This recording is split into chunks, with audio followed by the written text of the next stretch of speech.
You were born weighing over 200 pounds, already one of the largest babies on Earth. But size won't save you. In the frozen wastelands of the Ice Age, giants like you were hunted, starved, and eventually erased entirely, not by one disaster, but by 10,000 years of relentless bad luck. This is the horrifying life of the woolly mammoth. You open your eyes into a world of endless white snow stretching to the horizon, broken only by jagged rock and the skeletal shapes of dead trees. You are blind for the first few days. You are soaked. Your legs shake beneath you as you try to stand for the very first time. And somewhere on the horizon, something is already watching, waiting to see if you're weak enough to be worth the chase. Your mother presses her body against the wind, shielding you with fur nearly 3 feet long. Underneath it is a second coat, dense enough to survive temperatures of -50 degrees. Underneath that is 4 inches of fat. You have none of this yet. Your only protection is her. But mothers can't watch every direction at once. And a pack of dire wolves has just picked up your scent, moving low through the snow, patient, coordinated, testing the edges of the herd for exactly this kind of weakness. Unfortunately, this isn't your biggest problem. It's only the first. Within a day, you're expected to walk. Within weeks, you're expected to keep pace with a herd that will not slow down for you. There is no grace period here. If you fall behind, even for a moment, you become the easiest meal on the tundra. And it isn't just wolves and cave lions hunting you. Animals nearly 10 feet long, capable of taking down prey many times their size. Somewhere out there, a new predator has appeared, one that hunts in groups, plans ahead, and carries sharpened spears. Your species has never faced anything like it before, and it never fully learns how to. For the next 2 years, you'll drink your mother's milk while trying to master the strangest tool nature ever gave an animal: your trunk. It holds over 40,000 muscles, more than your entire body combined. But right now, you can't even pick up a single blade of grass with it. You fumble, you miss. You look almost foolish next to the calm, practiced movements of the adults around you. But this clumsy trunk will one day be the thing that saves your life, letting you strip bark, siphon water, and dig through snow for buried food, if you live long enough to learn how to use it properly. Once you're weaned, a new kind of danger begins, one that never goes away for the rest of your life.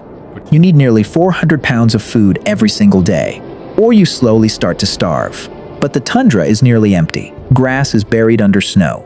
Shrubs are scarce and scattered miles apart, forcing the herd to walk for hours just to find a single decent meal. Every single day becomes a search. And some days, no matter how hard you search, you simply don't find enough. This is only the beginning of a hunger that will follow you for the rest of your life. Your tusks are growing now, and they never stop, adding a new ring for every season of your life, much like a tree. By adulthood, they'll curve outward more than 13 feet, useful for stripping bark, sweeping snow off buried grass, and fighting for status within the herd. But there's a problem. Those same tusks make you valuable to something far more dangerous than any predator you've faced so far. Not just for meat, for ivory to carve, for bones to build shelters, for the sheer status of bringing down the largest animal on the frozen plains. Your greatest weapon is also your biggest liability. You're not facing this alone. Not yet. Your herd is led by the oldest female, and her memory is the difference between life and death for everyone around her.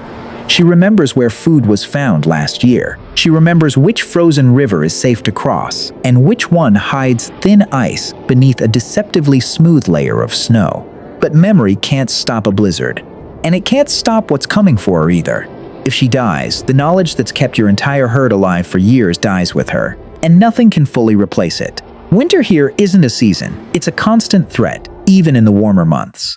A single blizzard can bury your only food source under feet of snow within hours, wiping out days of careful searching in an instant. Ice can coat the ground so thin and slick that even your massive padded feet lose their grip. And if you break a leg out here, it isn't the injury itself that kills you, it's what happens next. The herd cannot wait for you. And a mammoth left behind on the open tundra, alone, exposed, and immobile, does not survive the night. If you're male, there's one more cruelty waiting for you. Around age 10 to 14, you'll be pushed out of the herd entirely, forced into a solitary or loosely bachelor existence, with no protection but your own size. During mating season, your aggression spikes into a violent state scientists call mushed. driven by a surge of hormones that makes you increasingly dangerous, even to other males you once traveled beside. You'll fight tusk-to-tusk in battles that can end in serious injury or death, all for the chance to pass on your genes before the next brutal winter arrives. You survived predators. You survived starvation. Now you have to survive your own kind. Even if you dodge every predator, every blizzard, every rival male, your own body is quietly working against you the entire time. You only get 6 sets of molars in your entire life, each one moving forward in your jaw like a conveyor belt as the last wears down to nothing. Once the final set is ground away, usually sometime in your 60s, you can no longer chew tough vegetation effectively. Slowly, painfully, even with food all around you, you begin to starve. For a mammoth that survives everything else life throws at it, this, not a predator, not the cold, is how the story usually ends. But your species as a whole was about to face something far worse than any single death. Around 11,700 years ago, the Ice Age begins to end, and everything changes at once. The climate warms rapidly, faster than almost any period in Earth's history up to that point. The frozen grasslands you depend on for food start shrinking, replaced by dense forests and soggy wetlands your body was never built to survive on. At the exact same time, human hunting spreads across nearly your entire range, from Siberia to North America. You're losing your food source and gaining new, more dangerous hunters at the same time in the same place. Things are about to get much worse, and there's nowhere left for your species to retreat to. Scientists still debate exactly how much of what happens next was caused by climate change versus human hunting, but most now agree it was both, working together against a species already stretched to its limit. A population struggling to adapt to a transformed world, pushed past the breaking point by a new, highly coordinated predator armed with spears, fire, and traps.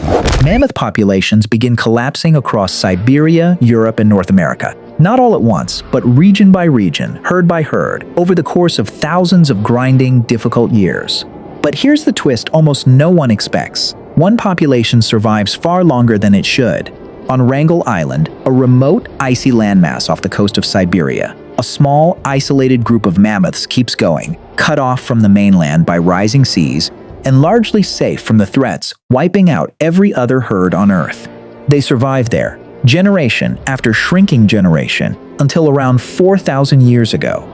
That means the very last woolly mammoths on the planet were still alive, when the Great Pyramid of Giza had already been standing for centuries. Even that last refuge couldn't hold forever.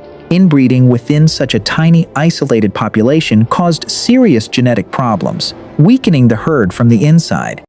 Combined with a continually warming climate and dwindling resources, it finished what the rest of the world had already started thousands of years earlier.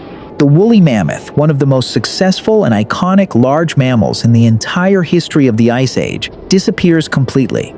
Not in one dramatic moment, not in a single catastrophe, but through thousands of years of quiet, grinding hardship that never once gave your species a real chance to recover.